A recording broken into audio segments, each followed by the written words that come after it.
All right, what's going on, Card Nation? This is Cardinal Craze bringing it back for another episode. So this is the Louisville and Ole Miss preview. It's going to be a quick preview. I'm going to give some thoughts about what the line may look like and some thoughts about the score may look like. All right, so let's get back into it. Let's get into it.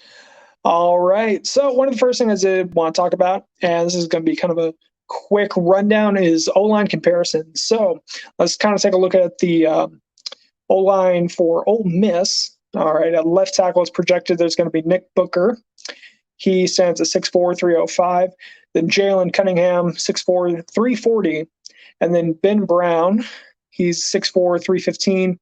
Jeremy James, 6'5", 330 pounds. And then Eli Aker, he's 6'5", 290. Now, one of the things in this O-line comparison between Ole Miss and Louisville, now with Ole Miss, at these starting positions, which is what we're guessing at, they have a heavier guards and lighter tackles, which, is kind of the norm. But, it's honestly a little interesting to see those really big differences in comparison. I mean, you go from 340 to 315, 305, and then 290.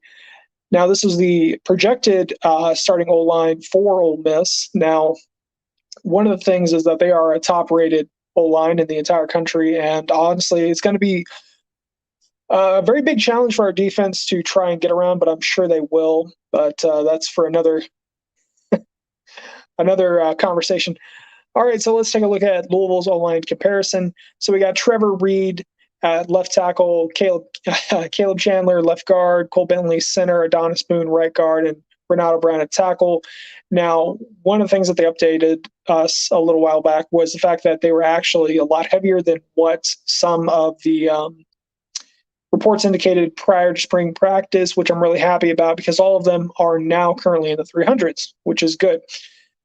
And so, but again, we're kind of looking at the situation with, again, heavier guards, lighter tackles. Honestly, they are going to be in a lot better position than they were last season, and just having depth there, I think, is going to be really good. All right, but if you guys want to drop down a comment below, just kind of talk about your thoughts and feelings on O-line, go right ahead. I'll be sure to either respond to them or get back to them later.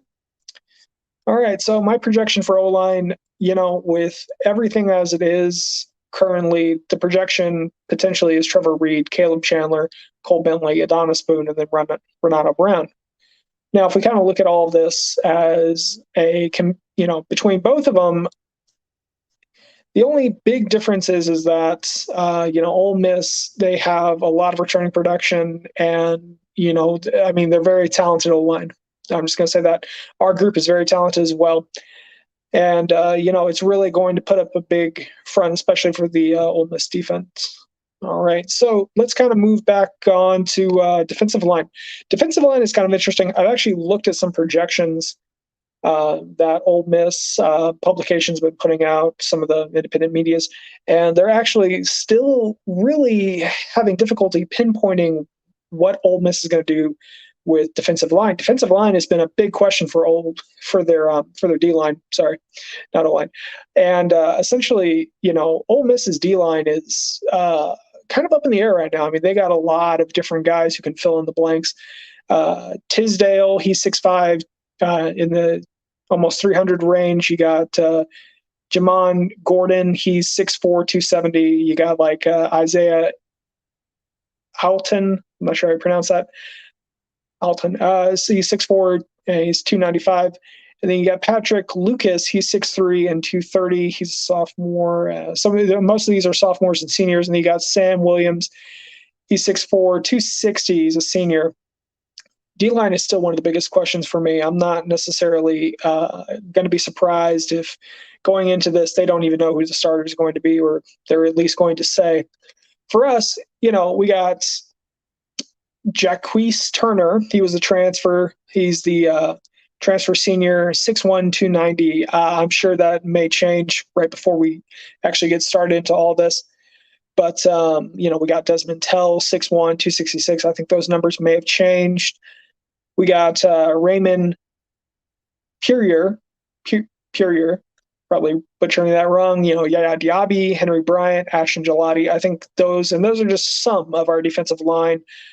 I'm not going to kind of jump into too much of this and go down our entire roster, but we definitely did have a projection at who the starter would be over there. Honestly, defensive line for Ole Miss compared to Louisville. Louisville, their defensive line coming in is actually in a lot better position compared to Ole Miss. Ole Miss was a gigantic mess last year. I mean, it turned into a situation where it was almost like a shootout situation, just trying to win because the D line was so bad. Now, honestly, Louisville's defense should be much improved comparison to last season. And I like to reference back to the Syracuse game because that was probably when our D line finally came together, when everything started, when all the pieces started working and they started fitting. My expectation is we're going to be leaps and bounds beyond Ole Miss's defense. They have made some adjustments at D-line. They've brought in, I think, a couple transfers for defense. But honestly, I'm not really too concerned about this position. All right, so let's move on to the wide receiver comparison. Like I said, this is going to be a quick kind of rundown. So for Louisville, our three starters may look like, Braden Smith, Jordan Watkins, and Justin Marshall. I think, fall practice is still going on. There's a lot of big questions out there. There's a lot of things that, we're still finding out about. One of the rumors and reports that came out was that wide receiver is going to shock everybody. One of the things is some of those younger guys are stepping up and they're showing that they can immediately start. We're seeing a lot of talented young men step up to the plate and, even some surprise players who essentially haven't really gotten the limelight and is now starting to kind of look like, okay, well, they could potentially play for a starting bid. All right, so let's kind of move on to the Ole Miss projection. Braylon Sanders, he's a senior. Dontario Drummond, I'm probably butchering that again. And then Bruce Johnson. And so one of the things about the Ole Miss wide receivers is that they bring back a lot of experience compared to Louisville. I know that Jordan Watkins got in a lot of big playing time, Braden Smith, Justin Marshall. They got in a lot of big playing time last season. But the problem is that these are a little bit more veteran experienced players outside of, Braden. I mean, they're all experienced players is what I'm trying to say. It's a little difficult talking to myself. If you guys want to comment down below, tell me what you think, what's going on. I'll try and get to you, or, maybe we'll just kind of talk about that later. Really depends. Okay, so, from the wide receiver perspective, they have a lot of depth here, but not a lot of experience. This is in comparison, just like Louisville.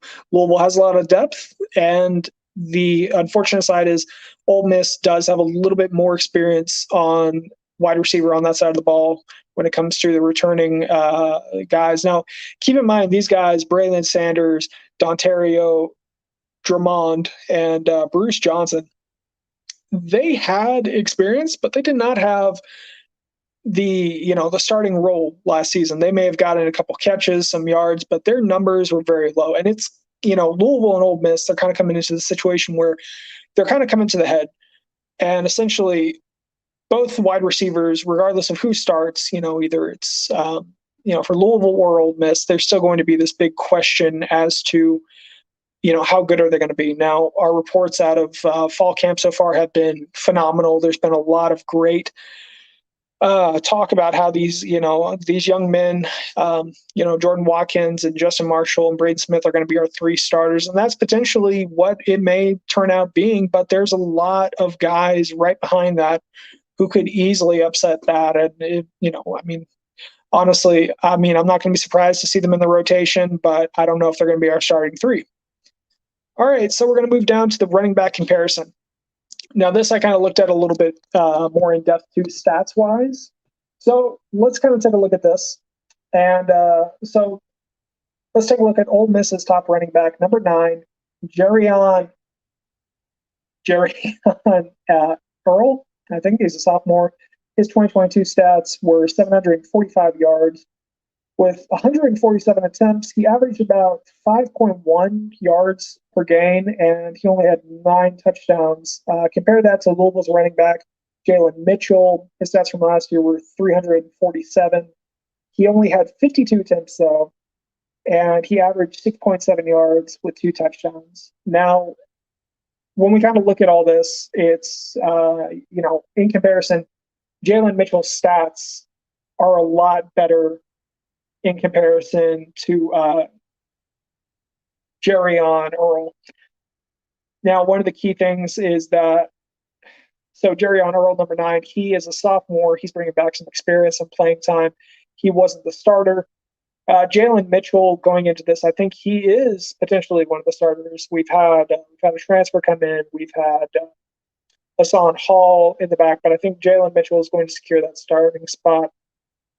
So just to kind of sum it up real fast, I think this is going to be a great game. I think this is going to be a lot closer than what people are analyzing, because some people have been blowing out this expectation that Ole Miss is going to run away with this. I don't think that's necessarily the situation, because if you kind of look at it from a statistic and from how they did in performance-wise, they're going into this almost on the same level as Louisville, because this is not, as some people have even quoted or commented on some of these videos, which is they're going to compete for a national title. Ole Miss is not at a national title level. Okay, they're a good team. They're in a second-year rebuild, and their defense is not really in the top 20 defenses in the United States, college football.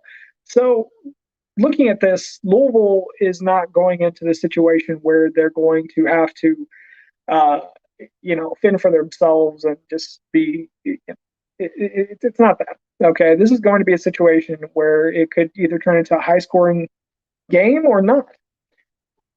From my projection, which is constantly changing based on my opinion, I think Ole Miss 31, Louisville 35 is going to be the finale.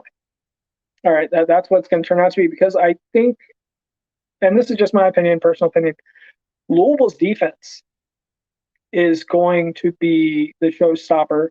Ole Miss's defense is not there yet. They're still trying to figure out who their nose tackle is going to be. They're trying to figure out who their line is going to be. And going into fall, the least of your concern should be who's going to be, starting on defense. There are some positions like corner, safety, free safety, whatever you want to, do with that situation that Ole Miss has figured out. I just don't think that they're going to be able to keep up with a new kind of high-powered offense that Scott Satterfield has been building in this offseason, especially with these younger guys who are going to come in and they're going to showcase, because they're not going to, come into the situation slumping over, letting Ole Miss run over them. And, there's going to be a lot of surprises. There's going to be a lot of tricks that Scott Satterfield is going to pull out of his bag. And I think this is going to be a very winnable situation.